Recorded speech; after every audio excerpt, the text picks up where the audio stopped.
যেহেতু joint pain নিয়ে কথা হচ্ছে, আর্থ্রাইটিসের ক্ষেত্রে আমরা জানি বিভিন্ন টাইপ থাকে, কিন্তু কিছু কিছু আর্থ্রাইটিস থাকে স্মল জয়েন্টগুলোকে ইনভলভ করছে, কিছু থাকে আপনি যে মেনশন করলেন রিমাটয়েড বা অথিও আর্থ্রাইটিস। সবাই হয়তো আর্থ্রাইটিস টার্মটা জানেন, কিন্তু এটার যে এতগুলো পার্থক্য আছে বা বিভিন্ন ভিন্নতা আছে সেই বিষয়ে আমাদের দর্শকদের কিছু জানাতে চান কিনা? আচ্ছা, সেটা হলো যে আর্থ্রাইটিস মানে হচ্ছে জয়েন্টের প্রদাহ, জয়েন্টের কোনো ইনফ্লামেশনকে আমরা আর্থ্রাইটিস বলে থাকি। সেটা বিভিন্ন কারণে হতে পারে, যেগুলো কিছু কিছু আমি আগে বললাম। তো এর মধ্যে যেটা কমন, যেটা বয়স্কদের সাধারণত হয়, সেটা হচ্ছে অস্টিও আর্থ্রাইটিস।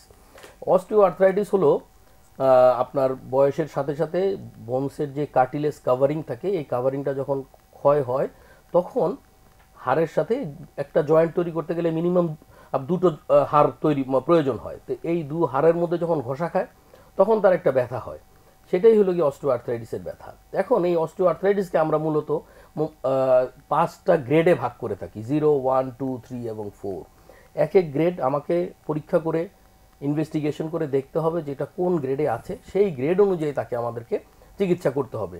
এবং অস্টিও আর্থ্রাইটিস সাধারণত ছোট বড় যে কোনো জয়েন্টেই হতে পারে, তবে যেই জয়েন্টগুলো বড় এবং ওয়েট বিয়ারিং, যেই জয়েন্টের উপরে চাপ বেশি পড়ে, সেখানে বেশি হয়। তো এই কারণে অস্টিও আর্থ্রাইটিস সবচেয়ে কমন দেখা যায় হচ্ছে হাঁটুতে, কারণ হাঁটুর মধ্যে আমাদের সারা শরীরের যে লোড, সেটা আসলে হাঁটুর উপরে এসে পড়ে।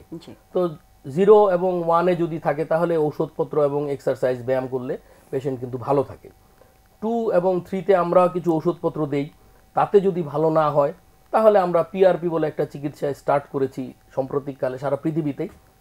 সেটা করা হয়, রোগীর থেকে রক্ত নিয়ে সেই রক্তটাকে একটা সেন্ট্রিফিউজ মেশিনের মধ্যে দিয়ে ওইখান থেকে প্ল্যাটিলেট এবং প্লাজমাটাকে বের করে জয়েন্টের মধ্যে ইনজেক্ট করে দেয়া। এতে করে দেখা যায় যে কিছু কার্টিলেজ নতুন করে তৈরি হয়। সেই সে আল্লাপাক যে কার্টিলেজ দিয়ে তৈরি করেছে, ঠিক সেরকম কার্টিলেজ না হলেও যেটা তৈরি হয়, সেটা দিয়ে তার যে সমস্যা, সেই সমস্যার কিছু সমাধান হয়, তার ব্যথার উপশম হয়ে থাকে। আর অস্টিও আর্থ্রাইটিস গ্রেড 4 যেটা, সেখানে যখন পেশেন্ট চলে যায়, তখন কিন্তু আসলে তার রিপ্লেসমেন্ট করতে হয়, জয়েন্ট রিপ্লেসমেন্ট করতে হয়। লাইক টোটাল নি জয়েন্ট রিপ্লেসমেন্ট করতে হবে, টোটাল হিপ জয়েন্ট রিপ্লেসমেন্ট করতে হয়।